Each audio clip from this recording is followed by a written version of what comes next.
All right. Hello, everybody, and welcome to the real episode number 11 of the LineTime Sports UFC Talk. I said last week it was episode 11. This is episode 11. It's a good spot to be in. It means we're moving at a steady pace. We don't even care about the episode numbers anymore. We're just giving you the information. This is LineTime Rick, as always. Follow me on X at LineTime Rick, joined by my good friend, The Hammer, at LineTime Hammer on X. And don't forget to follow LineTime Sports at LineTime Sports on X. We're going to get into it immediately.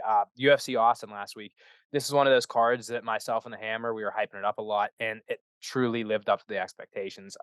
I feel like we don't get that a lot. I feel like a lot of the pay-per-views we always talk about, we're so hyped the week before, and the fights just don't live up to what it was. We have some weird kind of doctor stoppage or something happen. But with this card, from start to finish, it was spectacular. A bunch of good fights, a bunch of great outcomes. I kind of want to talk about who you think is the winner of this night. I think there's a lot of winners as well as a lot of losers, and we'll get into that as well. If I had to pick one winner, that's where it gets hard. I mean, obviously, Armand Sakarian, big winner. Davison Figueroa, big winner. I think that my big winner might be Drakkar Klose. I mean, it was a knockout that we have very rarely ever seen before. And then, of course, Cody Brundage, who we'll get into a little bit later down the line, he has to steal the show and do the same exact slam knockout that Drakkar Klose got. But I mean, the one that Klose had, it was incredible. Dropped him straight on his temple. It was almost a little bit disgusting to the average bear. Um, I would like to see if Drakkar Klose can follow off this win and actually stay active. I think that we said that Mhm. last week. That's a big thing about him is that he has the talent. I mean, the record is a little bit misconceiving. He doesn't have the greatest record in the world, but he has talent. I mean, he went to the wire with Beneil Dariush. I saw today that he called out Beneil and he would like to have a rematch with him, which I think is a great call out. I think that he might be the big winner of the night, let alone from Davison Figueroa and Armand Sakarian, who are of course the main and co-main event. What do you think, Hammer?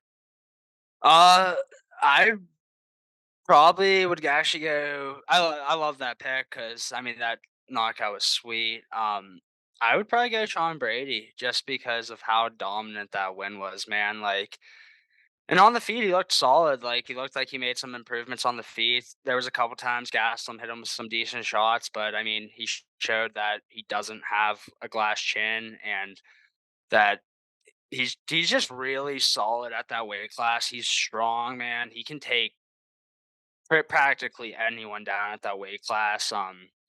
He just looked good throughout the whole fight. Unfortunately for me, he got the submission in the third, but yeah, like he was dominant. He had what over 10 minutes of control time on Kevin Gastelum. So yeah, I'd probably go Brady just after that big loss. Like he was undefeated before the loss to Bilal Muhammad, and everyone was kind of writing him off after that. So I think just because of that, I would go Sean Brady. I think that was a huge win for him to get back into the title mix.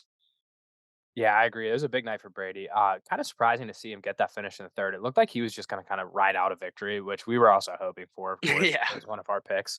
Um, I'm just going to kind of go off of a couple more of these fights and just kind of go down the line. Obviously, I already mentioned Arman Sukarian. I mean, he was kind of pleading his case that he should be above Charles Oliveira for a title shot next. I don't think that that's the case. I think I'd like to see him get one more victory, maybe over. I think he called out Justin Gaethje too. I think that would be a good fight for a number one contender if they're going to go with Charles Oliveira versus Islam, which I think it's the fight to make. It was the fight before Charles had to pull out with a cut above his eye, obviously, and Volkanovski replaced him. I think that I'd like to see Sarukian get one more win before that title shot, but obviously it's such a big winner. I mean, it was an emphatic win. It was a round one knockout against a seasoned guy like Beneil Dariush, who was already slotted at number 4 in that lightweight division. Um, yeah, I think that that really opens up an already wide open division with a ton of talent, bunch of top end talent. But on the flip side of that coin, kind of going into the losers of the nights, Beneil Dariush, it's another bad loss for him. I mean, the Oliveira loss, it was like, okay, this is Charles Oliveira who's at the top of his game, finally hitting his prime.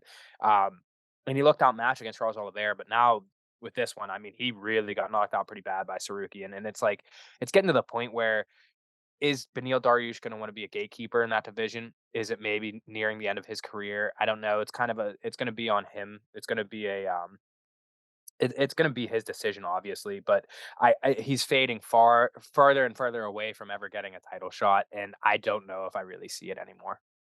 Yeah, and like the Benil thing is like, yeah, Charles finished him also, but he at least had some success in that fight. Like he was able to take Charles down. He did some decent things on the feet. Like this one, he really just was completely shut out by Sarukian, and he's getting older, and he's just been in a lot of wars, man. That starts to wear on you.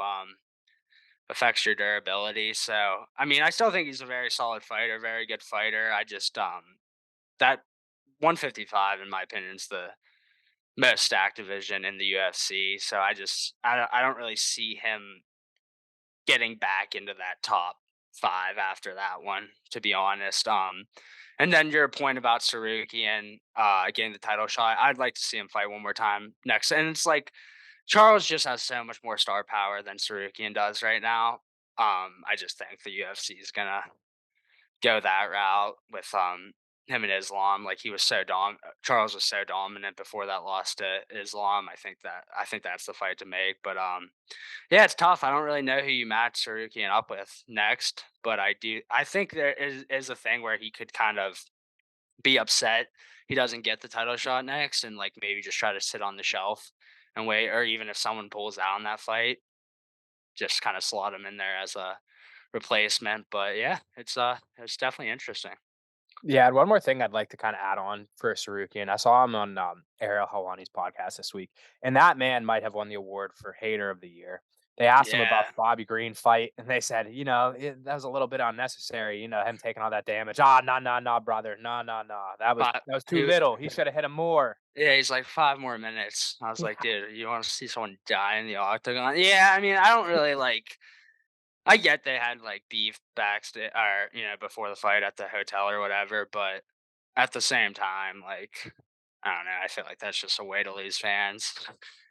Like, yeah. I mean, it's not necessary. Like, you did your job, you won the night, and Bobby Green got knocked out in one of the worst late stoppages I've ever seen in my life. Like that was so bad. That's just like I don't know. That stuff's brutal to watch for me because it's like these fighters like I don't know. They put it all on the line, and it's like, dude, the ref's like supposed to protect their health, and that fight could have literally been stopped 20 seconds before it ended up being stopped. But yeah, I don't know. Those comments kind of rubbed me the wrong way, and that's the thing. I really like Sarukian as a fighter. I've liked him since like the first time I watched him was when he fought Islam, like one of his first fights in the UFC. It was a very competitive fight. Islam was just overmatched him a little bit, like in kind of all aspects of the fight. Like he was a little better wrestling, a little better on the feet, but it was very competitive. I've always been a fan of him, but like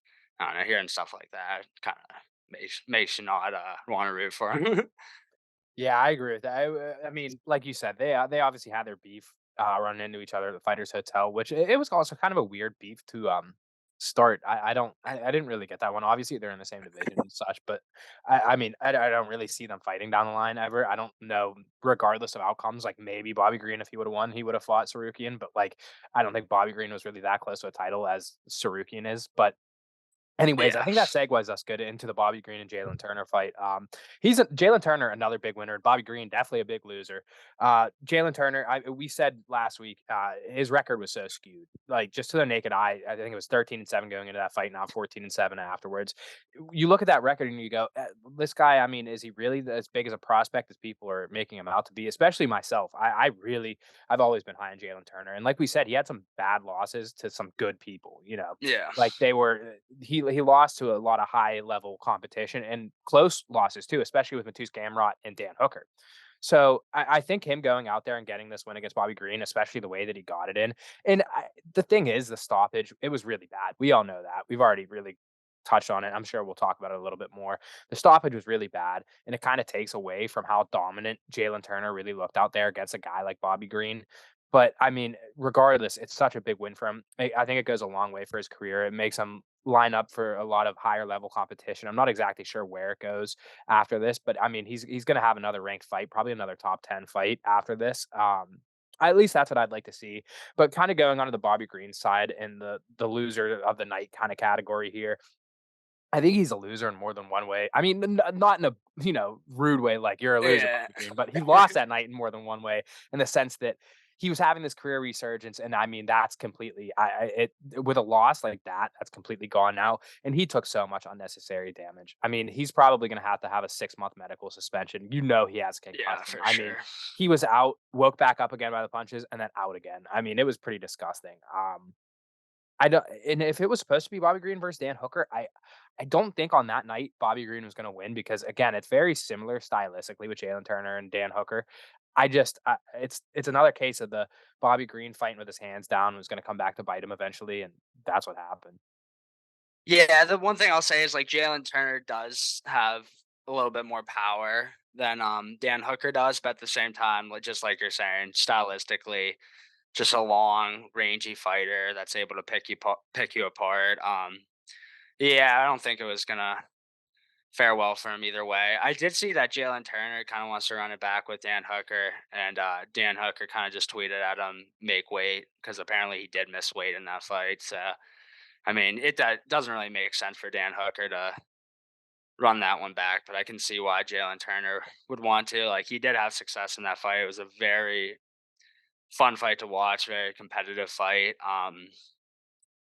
Yeah, I don't know where he goes next, but that's a huge win for him. I think he can knock out anyone in that division, man. He just got to keep just has to keep working on that wrestling, on not just that, just like once he does get taken down, be able to work back up to his feet, not lose rounds that way. But yeah, he's a damn good fighter. And then yeah, Bobby Green, like I don't know, we kind of expected this to happen. Like I mean, it's the highest of highs and the lowest of lows in that sport, man. Like he just came off like probably the biggest win of his career, knocking out Grant Dawson, being like what a plus 300 something, plus 300 something underdog. So yeah, it's tough, but he sounded like he was in good spirits after the fight. Like even with taking all that damage, like he put a Instagram video out, just kind of laughing it off. But yeah, definitely a tough loss for him. But the thing about Bobby Green is he has a lot of fans. The UFC loves him. Like any fight they make with him, it's going to be exciting. We know he's not a real title contender in that division, but he's always a fun fight. So I think he still can do well. Any from like fighting anyone from that 10 to 15 ranked range, but yeah, I mean, he's just hit with his style of fighting, keeping your hands down like that. That's gonna happen more. Like it's just gonna happen. But tough Yeah, one. and I used the term, gatekeeper a little earlier on Beneil Dariush, and I think that's exactly what Bobby Green is set out to be at this point in time. I mean, like you said, I think he's gonna be a really good test for those kinda up and coming guys, maybe around 10 to 15. They Yeah, take on Bobby Green, and that's a really good test to see if you can fight with the upper echelon of the division, or at least the middle of the division. I mean, the middle of the good, like you said, the 10 to 15 guys. I think that's exactly what he's setting up for, and I think, like you said, he said afterwards, he put out a video that he said he's going to keep fighting, so that's a good thing. It's always fun to watch Bobby Green, always an exciting fight. But another fight that had a lot of implications for the future of their respective division was Davison Figueiredo and Rob Font. This one big fight, cashed right? for our podcast. Figgy got it done for us. I think that puts us right around 3 units up.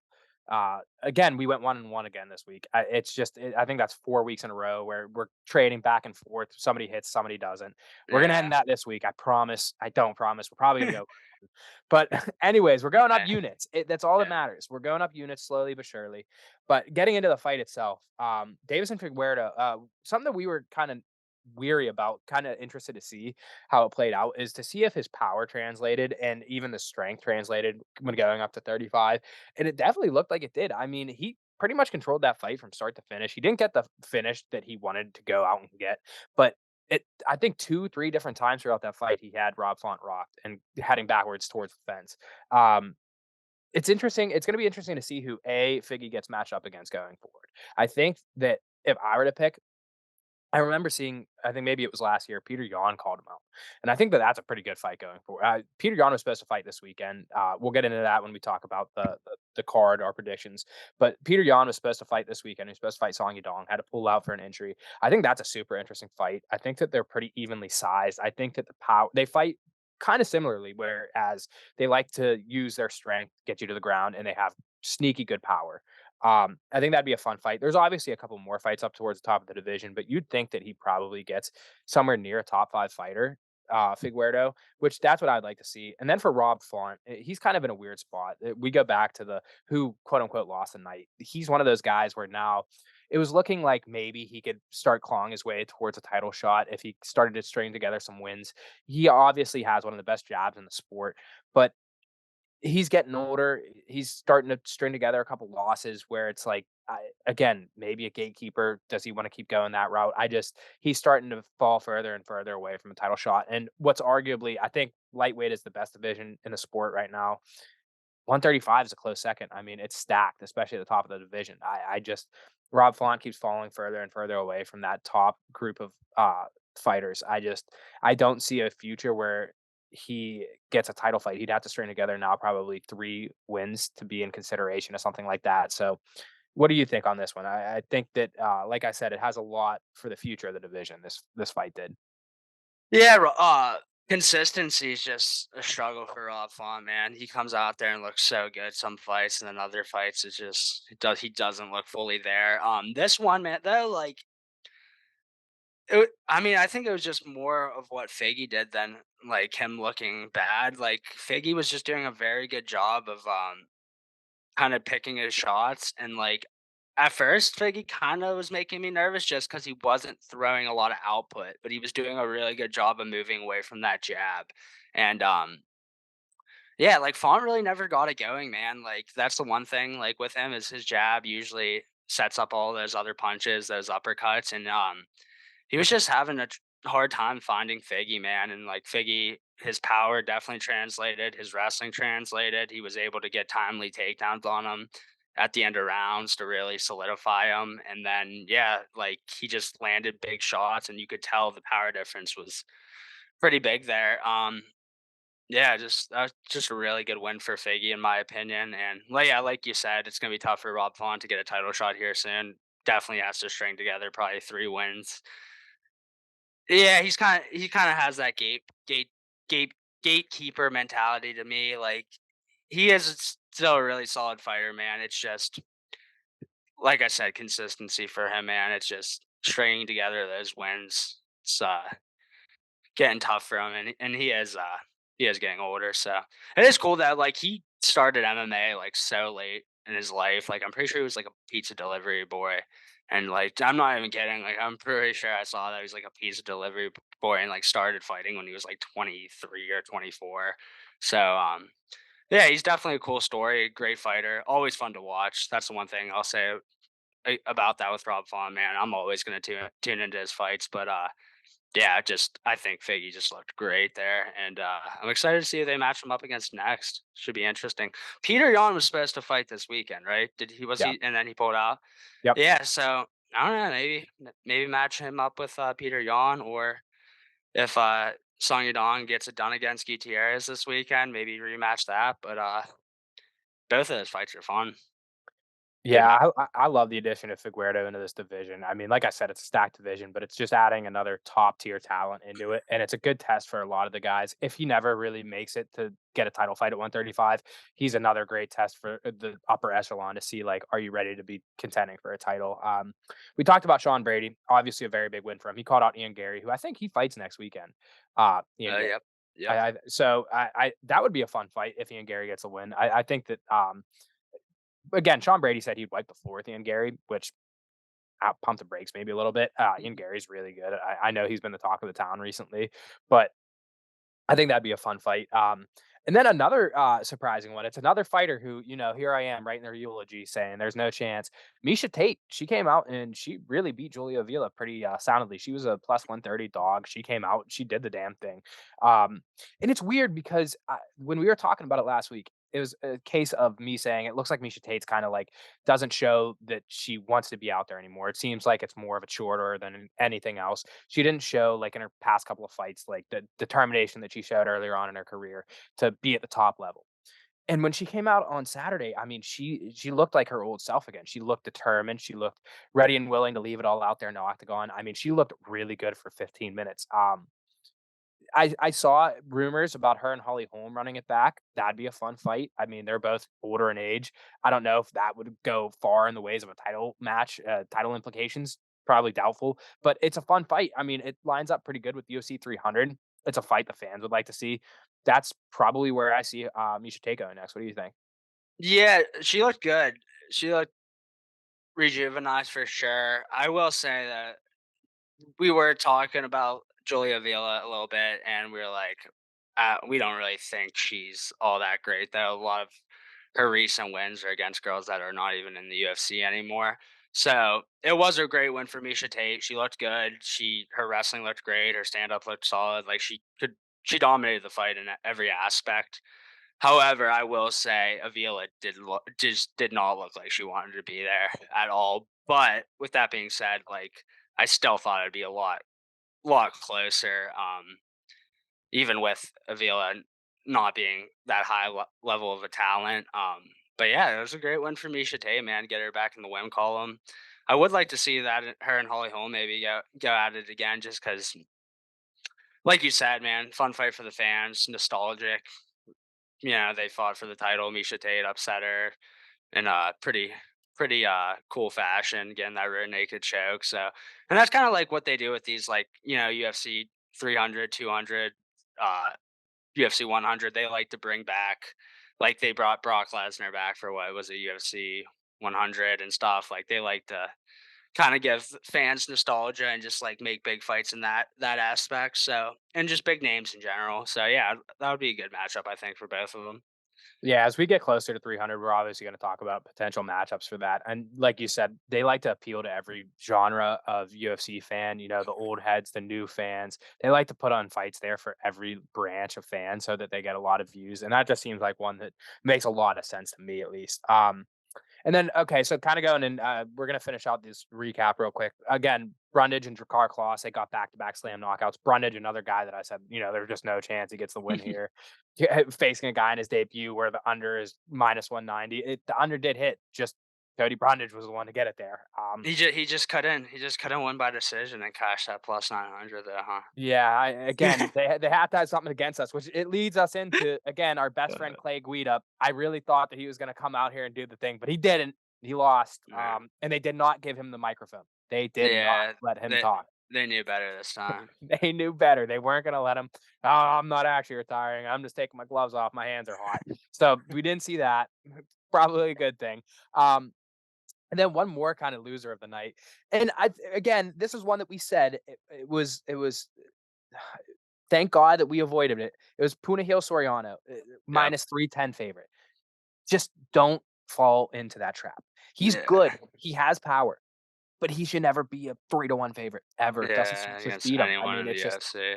yeah, He it's should just, never be a three. Yeah, I mean, he is what he is. He's a power puncher, but he gasses, and he does not have takedown defense. And so yeah, Stolfus was just kind of able to weather the storm early. Soriano landed some big shots, but it was just like kind of a matter of time. Like if he doesn't get you out early, there's a good chance he's gonna lose the fight, whether it be just getting taken down or just getting drowned because his gas tank isn't there. But yeah, I didn't think yeah. he would. I honestly thought he'd probably get the knockout, but I was like, I'm not touching this fight at minus 310. Yeah, thankfully we didn't go that route. We didn't throw him in a safety parlay. And then just one more little last touch that I wanted to bring up from last week was the Wellington tournament and Jared Gooden. Wellington tournament, man. He looked so good in that first round. The I'm s- Terminator. I'm so pissed I didn't take Jared Gooden as my favorite pick. I You can't. were all over it. You were over Jared I Gooden. just don't like betting on people that I don't think are very good. But with that being said, I think that's it for Wellington tournament. Yeah, I think that's gonna be a career for our good old Terminator there. We were saying, I mean, I don't know if we said it, but it was one of those fights where Dana is ready and willing to cut maybe both the fighters afterwards. Yeah, Definitely gonna cut Wellington Turman. I mean, yeah, again, he looked good in the first round and he just got knocked out like pretty brutally. So maybe Jared Gooden gets another fight in the UFC. We'll see. I don't need to watch it, but I yeah. will. I think he will, especially because it's his second stint coming off that big win. I think he'll get another shot. But yeah, Yeah, so good win for him. Good win for Jared Gordon. All in all, like I said, it was a really good, really entertaining card. And this weekend we got another really good card. So we're gonna take a short little break and we're gonna get into our thoughts, our predictions, our favorite picks from this week. Yeah, we'll be right back. All right, we are back here. We're ready to go over this week's fight card. This is just a UFC fight night at the Apex. It was supposed to originally be in Shanghai, China, and for whatever reason that got thrown out. That it's no longer in China, and it was supposed to be headlined by Song Yadong and Peter Yan, and Peter Yan had to pull out due to injury. So we got a brand new main event in the bantamweight class. It's the number 7 ranked Song Yadong, still at a minus 380, and he's facing number 14th ranked Chris Gutierrez at a plus 300. Over under set at 3.5 rounds. Favored to go over to minus 150. Under set at a plus 120. And the point spread, which is a new thing that we've been seeing on DraftKings, we got Song Yadong at a minus 5.5 to minus 200. Song Yadong, he's 27 in his career, 9-2-1 in the UFC, and he's coming off of a win against Ricky Simone, a decision win. Or sorry, it was a fifth round TKO against Ricky Simone. And before that, he had a three fight win streak against Marlon Moraes, Julio Arce, and Casey Kenny. And that was actually snapped to Corey Sandhagen, who he got knocked out by. Or actually, I think it was Doctor, a doctor stoppage. yeah, doctor stoppage. He was Yeah, that getting was a pretty gnarly pieced. fight. He was getting, yeah. I mean, he did well, but he was just kind of getting pieced up by Sandhagen's leg length, and he had a really not nasty cut. Yeah, and that's nothing to scoff at. I mean, we all know how good Corey Sandhagen is in that division, and still Song Yadong, he's very young, so this is a good bounce back fight. Obviously, he has that win against Ricky Simone, but this is against a little bit higher level competition, I think, with Chris Gutierrez. And Chris Gutierrez, who's 25-2 in his career, 8-1 in the UFC. He actually lost in the Ultimate Fighter finale, the season 28. Uh, he's coming off a unanimous decision win over Alatang in October. We talked about that one. Um, he lost to Pedro Munez by unanimous decision prior, and before that, he had a 4-fight win streak against Andre Ewell, Felipe Colares, Batrigal Dana, and And Frankie, Frankie Edgar. Yeah, yeah. so a couple good wins in there. This is a kind of interesting fight. Gutierrez obviously taking it on short notice with Peter Yan pulling out. I think that Song Yadong is rightfully a minus 380 favorite. I love Song Yadong. I've loved Song Yadong for a long time. He's a super good prospect. He's finally going to graduate that prospect here thing. I think now it's probably a good time to stop calling him prospect because he's pretty, like I said, he had that loss against Corey Sandhagen, but outside of that, he's shown nothing but promise in this, in the UFC. Uh, 20-7 career, it'd be a good step to get 21-7. I think he's gonna win this fight. Chris Gutierrez, though, he's a really good fighter. He's in every fight that we ever seen him in. He's really good striker. Same with Song Yadong. It's obviously, I mean, I think that it's gonna be a stand-up match. They're just gonna kind of kick box for 25 minutes if it gets to that. I think that Song Yadong, again, the over-under set at 3.5, the over is favored at a minus 150. I think Song Yadong could probably get a finish, but again, it would probably be a later round finish, like in the fourth or fifth round. Do you have any thoughts on this one? Uh, yeah. I mean, Sonny Don's really good. I just minus 380 seems like a little steep to me, and I actually faded Chris Gutierrez his last fight against Pedro Munez. I think Munez was like a plus 185, and I just thought that was really good odds considering like he was on a schedule of losing a bunch, but like the fighters he was losing against, man, were just like all so top tier guys, and I thought that was a good bounce back spot for him. And he ended up winning pretty decisively. His power played a big part in that. Yeah, I mean, Song John's probably gonna win. His power is insane, and like that's the thing with Gutierrez is like he was getting dropped by Pedro Munez, who also has a lot of power. So it's not like taking anything away from that. But I don't know. If, I just still think 380 is a pretty steep price, but I'm still not gonna probably bet Gutierrez, even though I think there is value there. I just think I think that short right hand from Song Yudong is gonna get home early and often. He's just a lot quicker, in my opinion. Gutierrez probably has a little bit of reach on him. I think if Gutierrez has success in this fight, it's gonna be have to be through leg kicks. He's a really good leg kicker. He can take a little bit of pop out of Song Yudong's punches if he's able to chop down that lead leg. But if he can't find success early with that, I think Sanyadong is just way too quick for him on the feet. And Gutierrez is a good striker, man, but Sanyadong is just so fast for that weight class. Yeah, and I don't know if I would be throwing Song Yadong at a -380 in my safety parlay. I probably would feel alright with it. I do think that he's gonna win. I feel pretty confident in that, but you're right, there's some value on Gutierrez at +300. Is that yeah, +300. Um, I'm not gonna touch that. I don't think I'm either gonna throw Song Yadong into my safety parlay either. I think that it's just a fight to watch. I think that it's a little bit too heavily on Song Yadong. But again, I do think that Song Yadong wins. Like you said, he's such a good striker, and I think it's gonna be a kickboxing match, and I think Song Yadong obviously has the upper hand in that. Kind of upset that Peter Yan had to pull out of this one because I think that that was Yeah. such a good test for Song Yadong, and I think that that was a pretty good comeback fight for Peter Yan, who's been on a bit of a downfall. I mean, his last fight out, he lost against Merab Dvalishvili pretty decisively. I mean, Merab really controlled that fight, and we all know how good Peter Yan is. So I think that that was a super good fight, super fun fight. Maybe if Song wins, they run that fight back. Maybe they go back to China for sure this time and they do that fight. But I guess we'll see. If I was Peter Yan, I would try to take someone a little lower level than Son Yudong to try to get I back in the agree. win column. Like, yeah, I think I'm not saying he can or won't win that fight because he very well can. Like, he was like the boogeyman of that division before his recent skid. But it's a tough fight to come back from. So maybe that's a blessing in disguise for Peter Yan there. Maybe they try to match him up with someone else when he comes back. But yeah, that fight is just so fun to watch. Like that's just a fun fight to watch and a great fight for the fans. I just think with like Peter on skid, I'd want a little bit of a easier opponent coming back. But hey, man, he's a killer, Yeah. so I And it get would have why. been cool to see what the odds would have been against Yon and Song Yadong. I Uh, feel like Song Yadong slight yeah, dog, maybe a pick 'em. I don't know. you would think that Peter Yan would still be the favorite, but not heavily. I feel like he would have No, been like minus 130, minus 140 at the most. But kind of what I'm thinking. Yeah, that would have been such a good fight to watch. It's upset, but like you said, I think that even like we mentioned earlier, I think Davis and Figueroa would be an quote unquote easier fight for Peter Yan. I think yeah, that I think so too. stylistically, matchup wise, I just think that that's a better fight for Peter Yan to win. I agree. All right, we're gonna get into this co-main. This is another short notice replacement. It's a light heavyweight bout against a number 8 ranked Anthony Smith going up against a number 11 ranked Khalil Roundtree. Anthony Smith plus 195, Khalil Roundtree minus 298.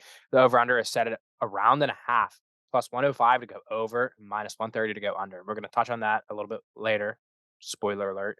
Um, and this fight was supposed to originally be Khalil Roundtree versus Azamat Mirzakhanov, Okay. and that was supposed to be on last week's Austin card, and Azamat had to pull out. So Anthony Smith, who's always game, sometimes for for lack of better judgment, sometimes against his own good. He's Yeah. always game. Anthony Smith, he's 37-18 in his career, 12-7 in the UFC. He's coming off of that. If you're not watching, I'm doing the air quotes. Win against Ryan Spawn. It was a split decision win where 9 of the 14 media members on MMA decisions had Spawn winning. I had Spawn winning. Um, it was a really weird call, and that's he that was a second fight against Ryan Spawn. I think he won versus a naked choke the first time. And those two fights are sandwiched in between unanimous loss to Johnny Walker, where he really got beat up, and TKO to Magomed Ankalaev. Johnny Walker is always at the top of the division, man. Anthony Smith. He's always near the top of the division. And then we got Khalil Rountree, who's 12-5 in his career, 8-5 in the UFC. And he's on a 4-fight win streak. He beat Chris Dawkins to a DKO, Dustin Jacoby, Carl Robertson, and Modestas Bukowskis. Prior to He's that, he lost 2 against Marcin Prachnio and Iwan Kuduyaba. So, he's on a little bit of a streak right now, and I mean, I think he keeps it going in this one. Yeah, I was just gonna say, Roundtree is definitely on a resurgence here. I don't know if he ever got cut. I feel like he was talking about retiring after losing a lot in the UFC early on, but I mean, he is really talented, man. He's a really good kickboxer. His power is insane, but I just think Anthony Smith, man, like I don't think he's fought anyone as good as Anthony Smith yet. Um, I think Anthony Smith's gonna have to wrestle in this fight to get a win. I think he's going to. Like you said, like sometimes he doesn't have the best fight IQ, but he's a veteran, man, and he's really trying to like if he's gonna try to go for one more UFC title shot, man, like he needs to fight a little smarter. And I think standing against a guy like Khalil Roundtree is just a bad idea. So I think he will wrestle early, even if he doesn't isn't able to control him the whole fight. I think that he's gonna keep going for takedowns, and I think that's going to be his route to victory. And I think he can gas Khalil Roundtree too. You're like Khalil Roundtree in his wins, he hasn't really had to work that much. He's just been able to kind of pick people apart and knock them out. So if Smith is able to make him work, man, I think, or if yeah, if Smith's able to make Roundtree work, I think he has a good shot to get it done. um, I was kind of surprised that he was minus 195, but I get it with having a little bit of uh there's being all the wars he's in and having a little bit of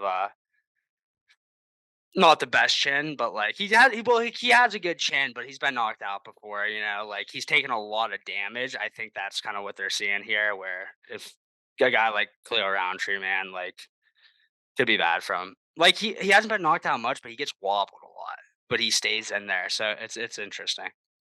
Yeah, and I think that also something that has to do with the plus 195 is late notice. I mean, you got Yeah. to count that into it. But you're right, and again, I said we're going to talk more about that over 1.5 a little bit later, but like I think you're right. Whereas if Smith sees a route to victory, it has to be through wrestling. If he stands and bangs with Roundtree, then it probably is going to go that under 1.5, and it's probably going to be Roundtree knocking him out. But like you said, I mean, we've seen Anthony Smith go in there and really get beat up and like Yeah. get knocked out too, like against Johnny Walker, like against Hmm. Glover, like where he's literally picking up his teeth and handing them to the ref Yeah. and like not giving up on himself. Some real disgusting stuff from Lionheart. But again, maybe the most fitting nickname in the entire sport, Lionheart. I mean, that man, he goes out on his shield every single time. So Yeah. it'll be an interesting fight. I think there is value on Anthony Smith at a plus 195. I don't really love Roundtree at a close or over a 2-1 favorite, almost minus 240. I probably think Roundtree wins, but I don't feel super confident in that. Like you said, if Anthony Smith really makes him work, then I could see Anthony Smith winning this fight. It's just like I I think could see Roundtree gassing. yeah, and I think Smith could sub him, man. Smith actually has really solid submissions for a 205, or you don't really see that many 205 or 205ers with the like plethora of submissions he has. Like, so I think he could sub him in that second or third round for sure, especially if he gasses him a little bit and makes him work. Yeah, and I think it was what around when Pereira and what's his name were fighting for the title. I think Anthony Smith was like talking about how he was going to be the backup fighter or something. That was never going to happen. I mean, I love Anthony Smith, but there's just no way he's anywhere that close to the top of the division. But again, with a win here, a couple more wins, he's ranked at number 8. Maybe he will Yeah. be. I don't know. I don't like him against the likes of a John Blahovic or anybody else in that division in the top 5, to be honest. I mean, like you said, and like I said, he's durable. He's got the heart of a lion, aka Lionheart, but I just think that there's a little bit of a skill gap between himself and the top 5 in that division. Anyways, we're gonna get into the next fight. It's a lightweight bout between Nasrat Hackbrass and Jamie Malarkey. Hackbrass at a minus 205, Malarkey at a plus 170.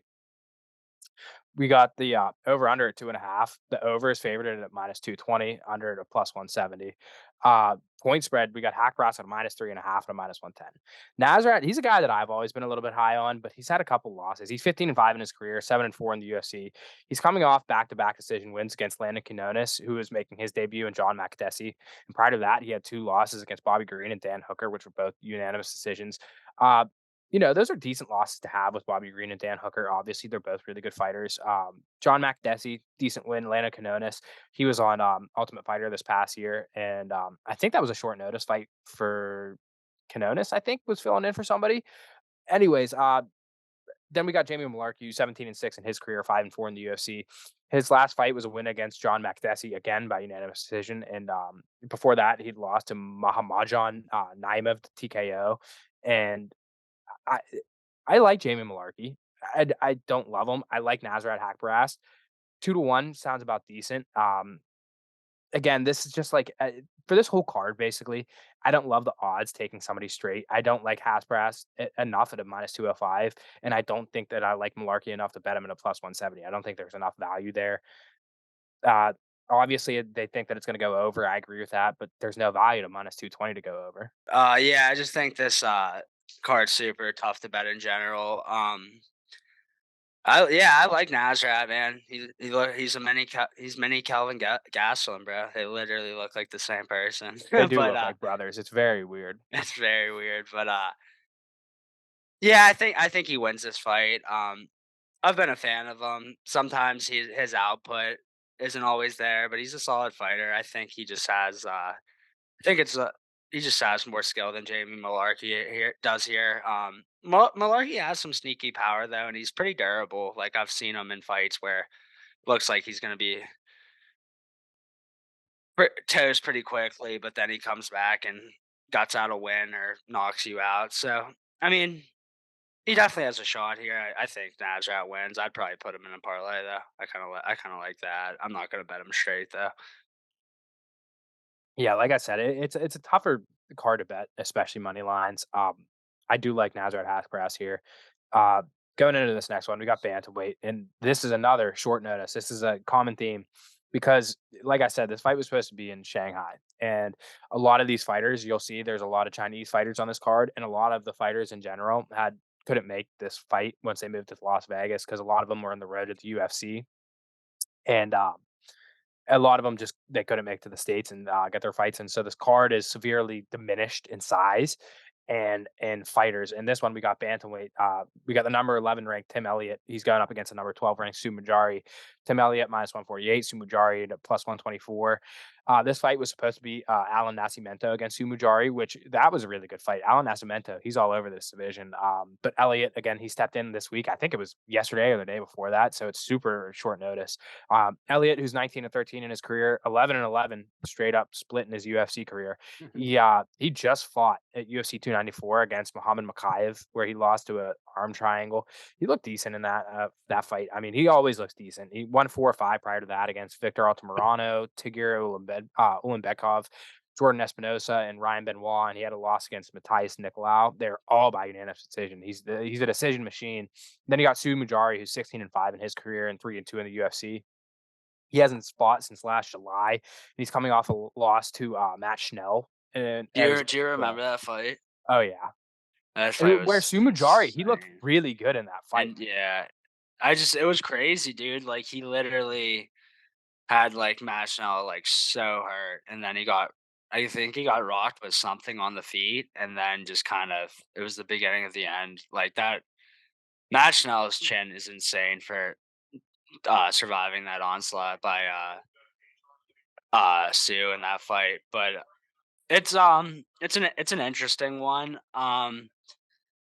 Tim Elliott, man, like he's just so hard to prepare for. Like he is taking the fight on 2 days notice or whatever it is. But it's just he has awkward stand up where he can find success with that, but also he has solid wrestling and he has good submissions too. I just dude Sue is really technical on the feet though, and like if he doesn't over pursue, if he has him hurt, like I think and he has really good knockout power.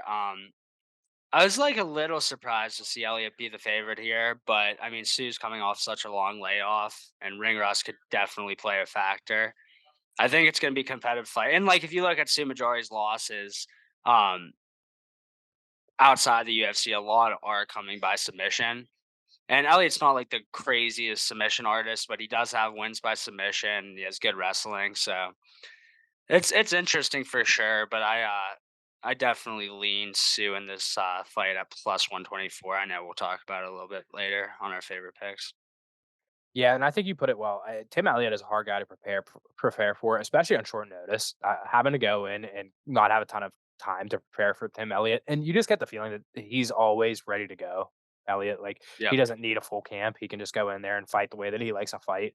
Um, I do like Sumajari here though, as an underdog. I'm pretty surprised to see that Tim Elliott was a minus 150 favorite, especially with the short notice thing. I think the odds were pretty similar with Nascimento and Sumajari too, and I think that that would have been a little bit easier for me to pick a side in that fight. I think I probably would have gone with Alan Nascimento, but Sumajari, like you said, we were talking about that match now fight. I thought in the second round of that fight, Sumajari had him finished. I mean, he had him hurt like what 2, 3 times.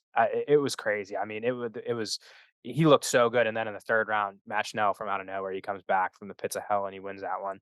But yeah, I like Sumajari in this spot. But Tim Elliott, you can never fight him, count him out of a fight. He's just so scrappy, and he fights his game, and he fights how he wants to fight. We're going into this last fight of the main card. This is a middleweight bout against Junyoung Park at a minus 175 and Andre Muniz at a plus 145. Over under rounds set at a round and a half. Over is minus 166, under at a plus 130. And the point spread is for Park at a minus 3.5 at a minus 125. Jung Park, the Iron Turtle, as I like to call him. That's his nickname, one of the better nicknames. I love that nickname. He's coming off 3 straight submission wins. He's 17-5 in his career and 7-2 in the UFC. He has 4 straight wins in general. Obviously, like I said, 3 of those in a row were for rear naked chokes. It was Albert Duraev, Dennis Tululin, and Joseph Holmes, all by rear naked choke. And he beat Eric Anders by a split decision in May of 2022. And then to that, he previously lost Gregory Rodriguez to knockout. Uh, and then we got Andre Muniz. Uh, he appeared on the Contender Series twice. He won both times. Um, he's coming off 2 straight losses to Paul Craig and Brennan Allen, which we just saw those 2 fight, and Yeah. Brennan Allen won. I mean, that's pretty wild. But again, those are 2 decently fine losses. Those are 2 high level guys. And it's pretty surprising to me, at least, to see Andre Muniz at a plus 145. Andre Muniz is such a good grappler. And Jung Young Park, for having the Iron Turtle, for having 3 straight submission wins, all by rear naked choke, he's not the greatest grappler. You know, that when I think of him, I don't think of him as this get you on the ground and wrestle you kind of guy. That's what I think of with Andre Muniz, but not for him. And it kind of scares me thinking, that he does have 3 straight submission wins. Sometimes these guys get into a mindset that, oh, well, I've won 3 in a way via this. That's what they start looking for. They get complacent and they're fine with looking for the rear naked choke in this scenario. And I think that that would be a really bad idea for the Iron Turtle to go in looking to get into a wrestling match with Andre Muniz. I mean, Andre Muniz is a black belt. He's really good. He's really good on the ground. Obviously, he lost to Paul Craig, and it was what an armbar, I think it was. Or no, Paul Craig was a TKO, and Brendan Allen was a rear naked choke. But it's Yeah, it was, he was going for, like, a straight arm bar or, like, Kimura. He had his arm straightened out on top, yeah, and Muniz went to fight it, and he just kinda elbowed the opened shit. himself up. Yeah, Yeah. elbowed the shit out of him, but, yeah, it was off a grappling exchange where he was able to get the TKO, though. Yeah, and it makes me think that the Iron Turtle's gonna look for a grappling exchange here, and I don't like that for him. So I think that I'm gonna side again with the underdog, a plus 145 underdog, Andre Muniz. I definitely like that as a value bet. I definitely would not bet Jun Young Park at a minus 175. Yeah, it's interesting because, like, yeah, you don't really think of him as a grappler, but he, like you said, 3 straight, uh, 3 straight submission, wins, and then, like, if you're looking outside the UFC, he has some submission wins outside the UFC too, but he's also been subbed by, the likes of Shavkat and some other solid fighters. So got subbed by, Anthony Hernandez in the UFC. I think Muniz has the jiu-jitsu advantage here. Wrestling advantage is interesting. I think it's both pretty similar. Like, I think they're both just decent wrestlers. I was watching their fights. I was thinking about having Muniz be my favorite pick, but the problem I have with Muniz is he fades. He fades in his fights, man, and I think that's what's been screwing him lately. His stand-up's not the most polished, but it's getting better. He has some really nice kicks, though. He throws, like, a really nice spinning body kick, and he lands on that. He throws nice leg kicks, and, he has a little bit of power, but, Park has a chin, man. Like, in that Rodriguez fight, man, where he got knocked out, like, he hit Rodriguez with some big shots and got hit with some big shots before he did get finished.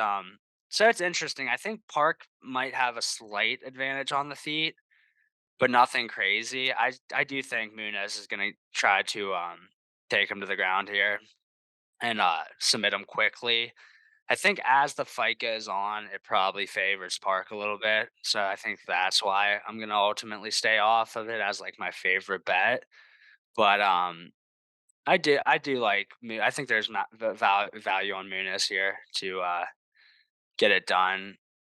I saw like he's like plus 300, I think, to get a sub, or plus 350 to get a sub. So, I like but they, that.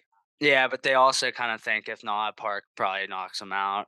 Was looking on the odds. I think he was like only like Park was like plus 250 to knock him out or something. So it's interesting. I think this is gonna be a good fight. I think there's gonna be good grappling strategies on both sides. Yeah, and this might just be one where like it just kind of stays on the feet too, where you have two decent grapplers, but then it stays on the feet. But I think Muniz is going to try to get it there, and I'm probably going to bet him. Yeah, I just think if anything else, the value is there for Muniz. Hmm. I do like I said, I think that so the books like Jun Young Park by KO, you said. I think, yeah, I'm pretty sure I could. Just pull it up to make sure. Yeah, I'm I'm getting pretty, a yeah, nod from admin. They both yeah, win yeah. by knock. See, like that and that's what kinda maybe ground and pound TKO I could see, but I really do think that, both of these guys are gonna find their way on the ground, and I just think Yeah. that Andre Muniz has kind of gotten the short end of the stick here recently when it's gotten to the ground, and he's too good to let it slide 3 fights in a row. At least that's my opinion. Maybe I could be wrong here, but No, I think that for the value.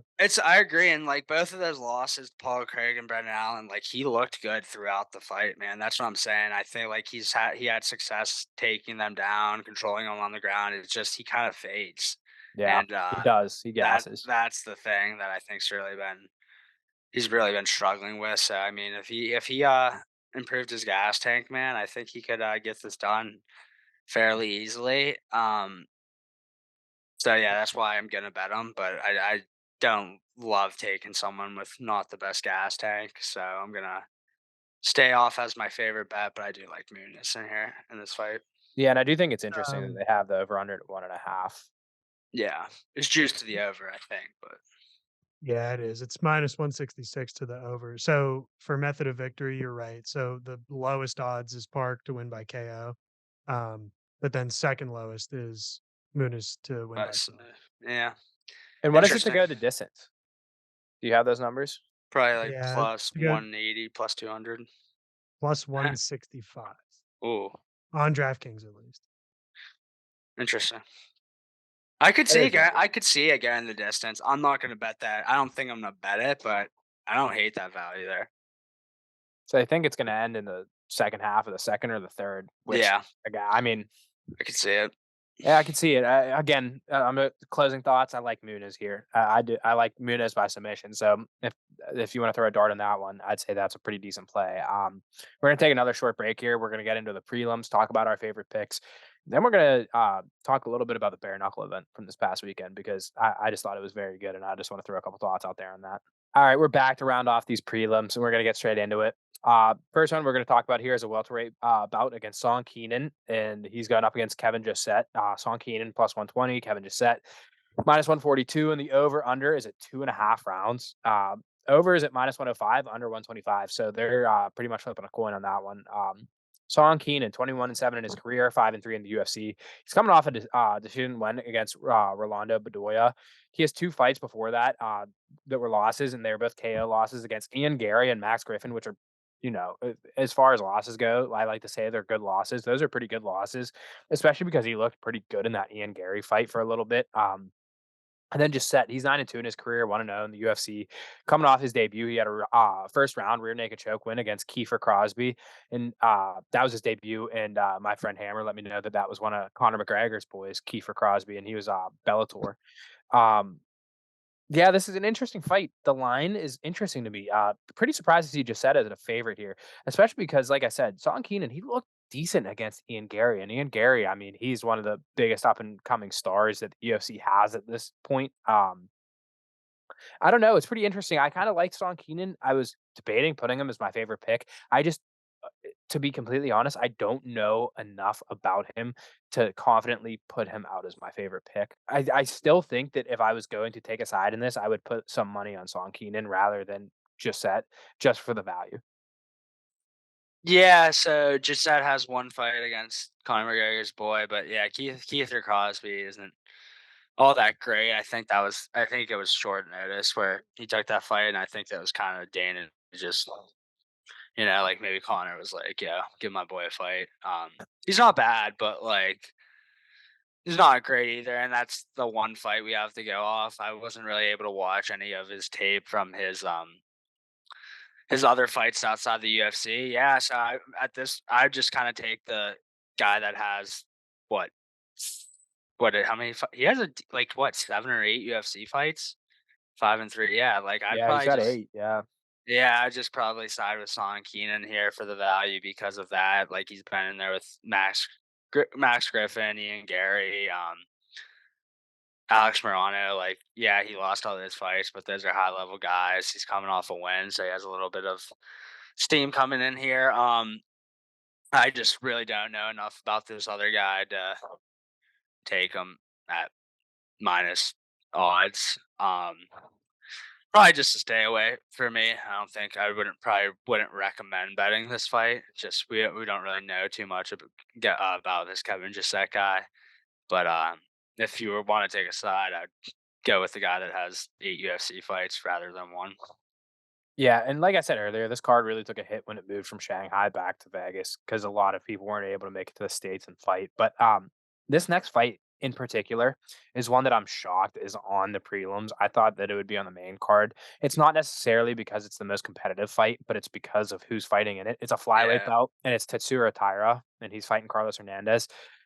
Tatsuro Taira is quite possibly my favorite prospect in the sport. He's 23. He's a minus 535. Carlos Hernandez is at a plus 400. Over under set at around and a half. Overs minus 195. Unders plus 150. Like I was saying, Tyra, he's 23 years old, 14-0, 4-0 in the UFC. He's coming off a unanimous decision win against Edgar Chairez at UFC 290. He's got 10 finishes compared to 4 decisions. Then we got Hernandez. He's a little bit interesting too. He's 9-2 in his career and 2-1 in the UFC. He's coming off of that buzzer beater knockout win against Dennis Bonder, if you remember that one. He had those elbows, and with like literally 1 or 2 seconds left in the third Mm. round, he got a takedown and like went straight into some elbows, and they were pretty disgusting. I mean, he clearly went out. I think they have it classified as a technical decision win for Hernandez, but like he was out. I mean, like he was out at the buzzer. Yeah, I'm just excited to watch Tatsuro Taira. I big favorite. I'm not going to bet it, but I'm excited to watch him again. Yeah, he's really solid, man. He's very well rounded. He does a lot of things good. He has a plethora of different wins. Like there, a lot of them are submissions, but he has some KOs in there. Decisions. He has a solid gas tank. He just does a lot of stuff well.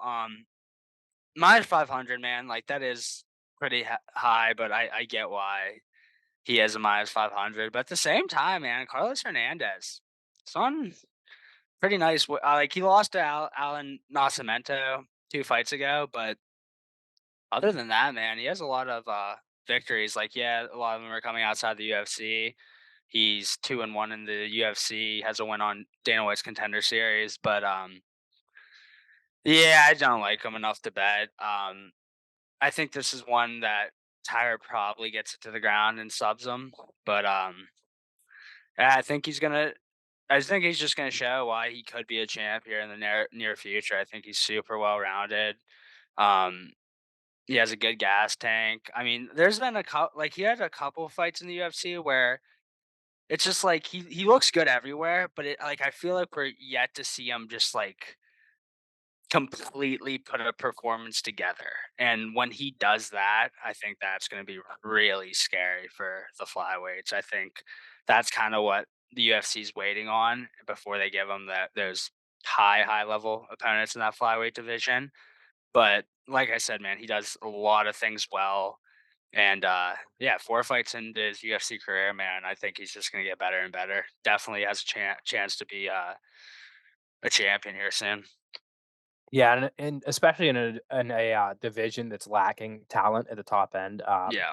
125 is pretty drained of talent, but I mean, a win here, he's probably straight into the top 15, you would think. And then, like, you're right. Once they start seeing that he's more well-rounded, kind of growing a little bit, they'll throw him some more high-level competition. And I think we as fans are ready to see that. And we're gonna get into this last prelim fight that we're gonna talk about. This is a little bit of a weird one. It's a women's strawweight bout, and it's against Rayanne dos Santos at a -166 versus Talita Alencar at a +140. Over under set at 2.5. Over -190. Under +145. That's what I would throw into a safety parlay is the over 2.5. Again, we talked about this a million times. It's these women's fights, especially in the prelim. They're probably going to go the distance. System play. System play, man. You got dos Santos. She's 14-6 in her career. This is her UFC debut. She actually had a decision loss against Denise Gomez in the Contender Series in 2022, and then after that, she went on the local scene for a fight, and then she had 2 wins in Invicta, and now they brought her back for this fight against Alencar, who was 4-0-1 in her career. We just saw her on the Contender Series this year against Stephanie Luciano, and Alencar went 4 for 24 on her takedowns. I'm just gonna throw that one out there.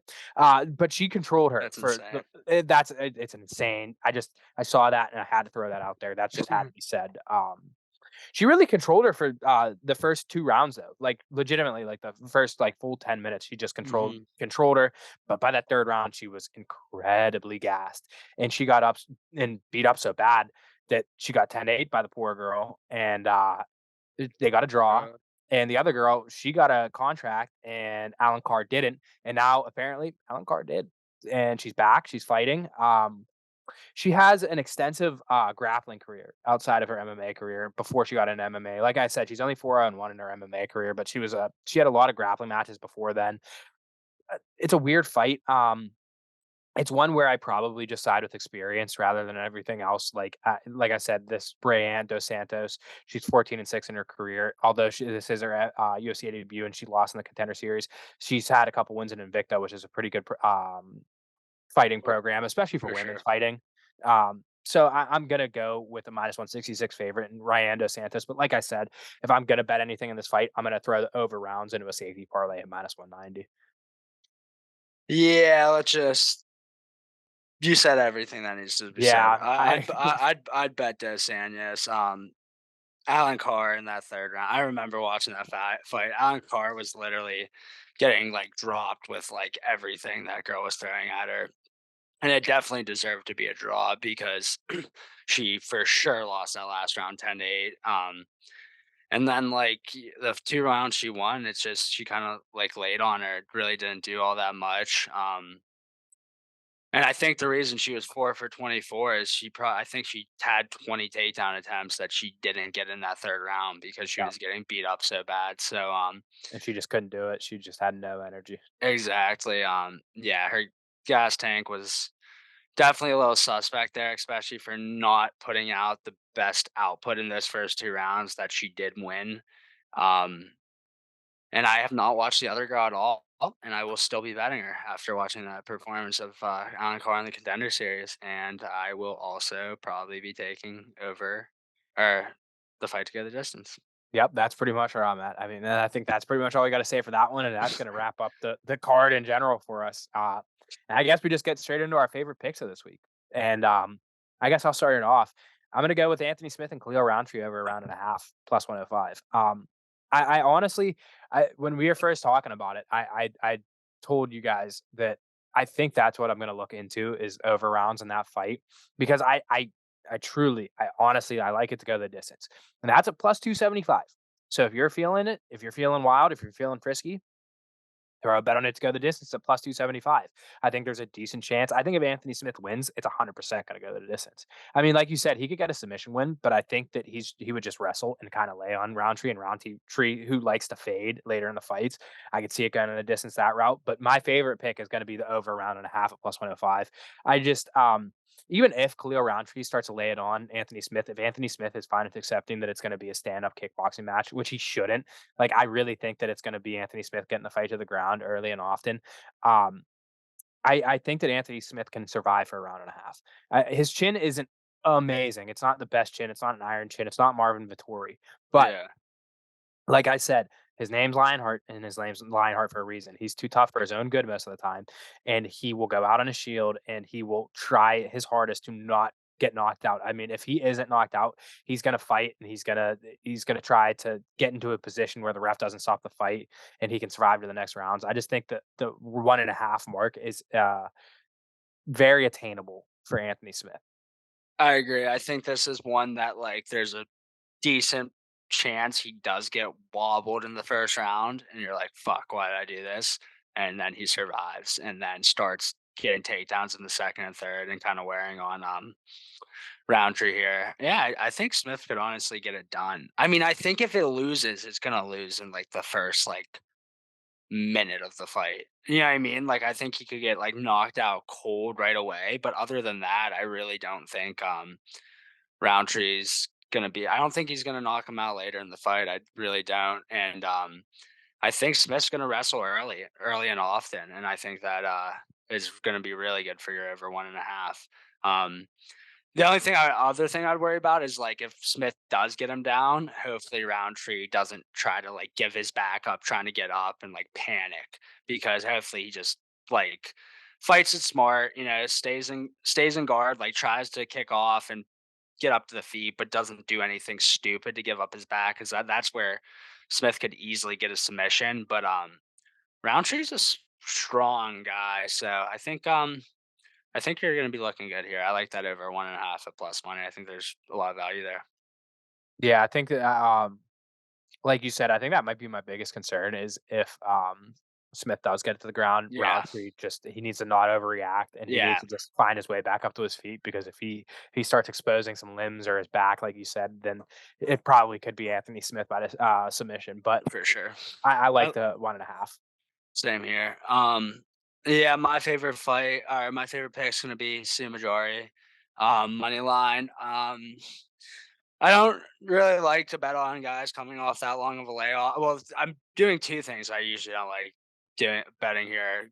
A guy that got knocked out in his last fight and a guy coming off a long layoff, but I'm doing it. Main reason is like with the knockout, it did happen so long ago. I think he did need some time off after that, and I think that was smart of him to take some time off. And yeah, we'll see. He might have some ring rust, so that's definitely a concern being that long of a layoff. But I just think he's a lot better striker than Tim Elliott is, and like that's not taking anything away from Tim Elliott. I think Sue Majari is like one of the better strikers in that flyweight division. I think he has a shit ton of power for that division as well. Um, I kind of see this one. I could see Sue Majari getting like a first round knockout here, and I don't know. He's very long, man. He has a good jab, and I'm a little nervous because he does have a lot of, not like a lot, but I think he has like 3 or 4 submission losses in his career. Most of them came outside the UFC. But before that Matt Schnell fight, man, like he was on a nice like 3 fight win streak, and even in that Matt Schnell fight, man, he just he just made a stupid mistake to over pursue there. But like he looked like he had Matt Schnell knocked out like 3 separate times, like he said. So I like it. Maybe I'm a little concerned with Tim Elliott's wrestling, but other than that, like I think Stu can do a good job of staying off his back here. And even if he does, I think he can get back to up to his feet. It's tough to keep those long, lanky guys on the ground the whole fight. And I just think once he gets back up to his feet, it's just a matter of time. I think he can win a decision here, and I also think he can knock him out. I just think plus 124 is a good price. All that being said, Tim Elliott's also taking this on 2 to 3 days notice, and like Tim Elliott has an insane gas tank, so I don't think it's gonna affect him that much. But at the same time, like it's still, you didn't have a full training camp, and yeah, he fought that not that long ago, but he didn't prepare for a guy as dominant on the feet as Sue Majari. Like Muhammad Makayev is a great fighter and definitely shows some promise, but he's more of a grappler so far in his career. Like he has good striking for sure, but he doesn't have the length that Sue Majari has, and I think that can give Tim Elliott problems. So yeah, I'm going to take Majari here at plus 124. Yeah, that's another one that I liked a lot. I was between honestly, I was between the Smith and Roundtree over rounds and Sumujari is my favorite pick. So I'm glad that you picked that as yours because I have full confidence in it. And I'm telling you guys right now, this is the week we're going 2-0. We're hitting both bets this week. And they're both plus Need money, so it's going need to do a it. lot to our units. I mean, You I'm need it. feeling it. I'm going to be confident. I think we're going to hit both this week. I really do. So tail us. This is the week. And even if you were tailing us in weeks prior, we're still getting you up units. We Yeah. said that earlier. Slowly but surely, but that's the thing with MMA, man. It's a marathon. You can't just expect to go up a bunch of units each fight card, especially like I mean, a lot of these cards are tough to bet. Like maybe like if we were smarter, we wouldn't put out a best bet every card, especially ones like this.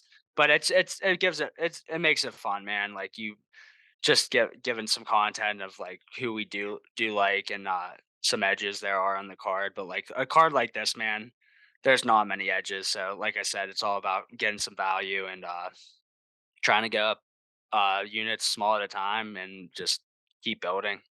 Be up Yeah, by the end of the year. and you put it well. I mean, this card was hard to bet. I mean, it wasn't Super the hard to bet. easiest to find a favorite pick for, but we did it and we will continue to do so. Next week, though, that card is stacked with underdogs that I like. But again, we'll get into that next week when the time comes. And before I get in, we get into talking a little bit about the bare knuckle from this past weekend. I wanted to ask. This kind of goes off of last weekend. Do you have a fight this week that you see that could be fight of the night? I'm gonna go with this is I mean, if there were odds out anywhere, this would probably be the odds-on favorite because, I mean, it's the main event, but I think Song Yadong and Chris Gutierrez is gonna be fight of the night. I think it's gonna go pretty late into that fight, and I think it could be pretty back and forth. Like I said, Chris Gutierrez is known for just staying in all these fights, and Song Yadong is such a good striker. I think it's gonna be a very fun fight to watch, and I think that they're both gonna get some clean shots and maybe wobble each other. But if I had to pick a fight, that's probably gonna be my pick for fight of the night. You said Gutierrez and Song Yadong, which is again, I mean, it's kind of wow, cute because it's the main way event. to I go out on know. a limb there, I fucking know. taking the main event. I know. I was just fucking with you. Fuck, man. Let me look real quick to Yeah, I'm see. kind of putting you on the spot with this one. I didn't No, really give you any time to prepare, but I feel no, like this is a fun thing to do. Just no. I'm gonna go with I kind of like Sumajari and I was gonna say that too. Tim Elliott. Elliott. I'm not Yeah. gonna lie. I think it's gonna. I don't know. I think Tim Elliott can definitely have some success, especially because just how like unorthodox he is. I think he might have some sub attempts in there, and I think also Sumajari. Like if Sumajari doesn't get him out of there, I think he's gonna rock him a fair amount of times. Yeah, I think I'm gonna go Tim Elliott and Sue. And I think I see that one getting bloody, especially from Tim Oh yeah, Elliott. He's got a lot of for scar sure, tissue. for So sure. the blood goes a long way. It just Yeah. does. All right. Now I'm gonna talk a little bit on BKFC. I think you may have watched a little bit of this too, right? So I try. So yeah, I'm just gonna be honest. I tried to, but I didn't realize how fucking late it was It starting. was Like late. I literally thought like I was like, oh nice, like the Alvarez Mike Perry fight's about to start, and then it was literally like 2 hours later. Like what was it like Yeah. past midnight? It started.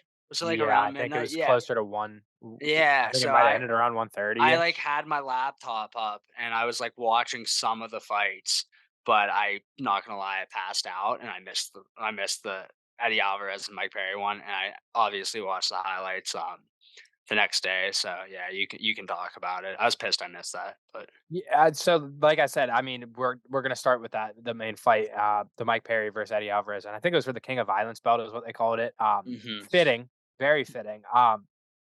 And it didn't go really as I expected. I mean, I had Mike Perry. I'm pretty sure Mike Perry was the odds-on favorite, but like Eddie Alvarez won both of the rounds. Like he looked like the fresher fighter.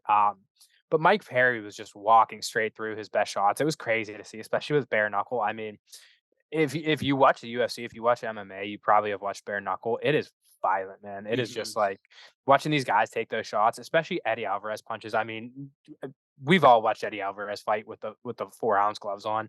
It is disgusting to see him punch with no gloves on. I mean, he throws haymakers, and like I said, Mike Perry was just walking through them. I thought that Eddie, like I said, won both those first 2 rounds, but it was a corner stoppage from Eddie Alvarez's corner. He said he couldn't see out of his eye. I mean, if you said you watch highlights, Yeah, you've seen pictures, his eyes jacked up. yeah, he has two fractures in his orbital. I can't say the word. Orbital. Yeah, thank you. It was Holy valuable. shit. Yeah, and his eye looked so fucked. And I did watch the Yeah. highlights, and Eddie looked like he was having success, man. Like he looked like he was landing a lot of good shots, had like the cleaner boxing, dude. Mike Perry is just literally that sport is made for him. I don't think Yeah. there's a fighter at near his weight class that could beat him in bare knuckle boxing. Not a single. I He's agree. he's just so durable and he's so made for that weight class. He's made for that sport. He's made for bare knuckle. Yeah, not that way. Yeah, he's made for that sport, dude. Like that, and I saw like a stat. I think he made a little over $1 million in that fight, and that like it took him like 12 UFC fights or something to make $1 million. So I mean, it just worked out so perfectly for him when he exited the UFC to go to bare knuckle boxing. Because one, he's having success, a lot of success, and then two, he's making a shit ton of money doing it. So happy for Mike Perry, dude. He's a Yeah. good guy. He's a fun fighter to watch. He's a really funny dude, and yeah, happy for him. Yeah, he was always super entertaining. So it's good to see him almost have like the whole organization behind him. Like he is Yeah, the face of that organization, and like he never really had the talent to do that in the UFC. I mean, yeah. but he definitely does in bare knuckle. His post fight interview, he called out Conor McGregor and he called out Darren Till, and he said Darren Till doesn't want to do it without the gloves, which I can 100% see that. I don't think we'll ever see Darren. Maybe we'll see Darren Till and Mike Perry fight in like Misfits boxing or something, because I know he was the backup fighter for whatever the Logan or Jake Paul, one of the Yeah. Logan Paul fights.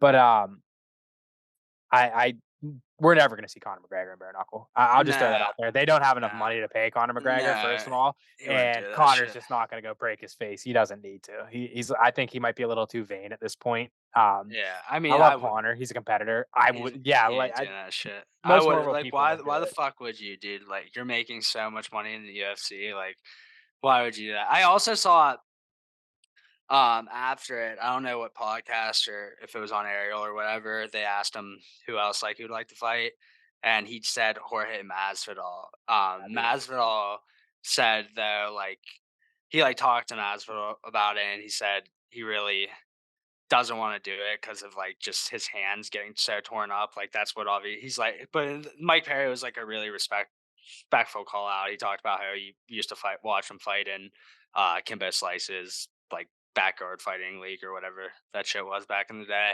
And yeah, he just said he kind of, but he did say like when he talked to Jorge about it, he said that like if he did do it, it would be like a one off where it would be just like you do it for a big fight where they could both make a shit ton of money. And yeah, that'd be cool. I was like, obviously Jorge was on the tail end of his career, like his UFC career and stuff. But I mean, most of his fights he lost. It was just because of wrestling. Like he still has that knockout power. Like that's what he grew up doing is the bare knuckle stuff. Like obviously, I don't think he beats Mike Perry at this stage in his career, but that's still a big fight, and that'd be cool for the fans. Yeah, for sure. And I'm just gonna get into the other 2 fights that I want to talk about. The one was for the women's. I think it was 145. It was either 135 or 145, and that was between Christine Ferreira and Beck Rawlings. And Beck Rawlings, for those of you that don't know, she was there from the very beginning of bare knuckle. They call her the Queen of bare knuckle. I mean, she was like literally like one of the first fighters on their roster. But she lost. Former UFC fighter too. Former UFC fighter. She got unanimous 50-45. But honestly, that was a super entertaining fight. Like Really? it was completely different from like women's MMA, where they were like, at least in the UFC, where like it's a lot of wrestling, it's a lot of like no, they were beating the shit out of each other. Like it was pretty disturbing. Like they were like, and Beck Rawlings' husband was in her corner, and he was like, "All right, enough the bullshit. Let's go beat this girl up." And I was like, "Wow, that is aggressive." Yeah, it was super entertaining. Honestly, man, like there are times where I get a little bit disgusted by watching bare knuckle, and like there were a couple of those fights, but like it was an entertaining card. And then the other one that I want to talk about was Jeremy Stevens and Jimmy Rivera, both former UFC guys. I saw they fought, and I think it was Jeremy Stevens' debut in bare knuckle. Yeah, and did Stevens get a knockout win, or was it? It was doctor stoppage. He cut Jimmy Rivera's Okay. eye really bad, and the blood was going straight into his eye. And like even the announcers Okay. were like, "Yeah, Jimmy Rivera got to knock out Jeremy Stevens," and like, and Okay, they that's do what I like what think I 2 minute saw. rounds, 2 or 3 minute Yeah. rounds, and they're like, I "Yeah, mean, thank fucking Christ they only do 2 yeah." minute If they rounds, did you know? 5 minute rounds, we'd actually That watch shit's more. yeah, that shit's savage, bro. It But is. It's savage. It's a savage sport. But in all honesty, it's fun to watch.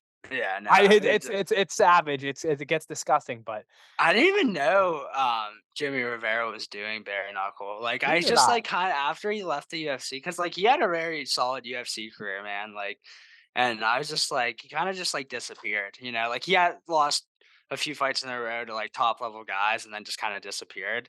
And I was like, I really haven't heard about him. But then I saw he was fighting Jeremy Stevens. But Jeremy Stevens is another one that's kind Kind of of made for bare knuckle. yeah, tailor made to his style of fighting. But Yeah, so maybe Mike Perry and Jeremy Stevens throw down. Jeremy Stevens probably a little too small, but again, yeah, but I mean, like, not too bad. Like Mike Perry, like, was primarily a 155er, fought at 170.